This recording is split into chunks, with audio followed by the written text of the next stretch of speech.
A 3.1 magnitude earthquake struck near Eddy County, New Mexico, United States today on March 22, 2026 at 11:37 local time, or on March 22, 2026 at 17:10 Coordinated Universal Time.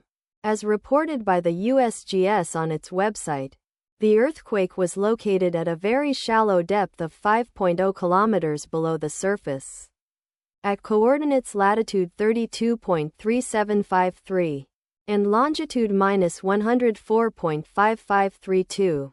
The exact magnitude, epicenter and depth of the quake might be revised within the next few hours or minutes as seismologists review data and refine their calculations, or as other agencies issue their report.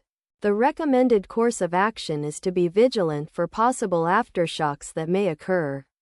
The weather forecast for the area near epicenter today is expected to be clear conditions throughout the day.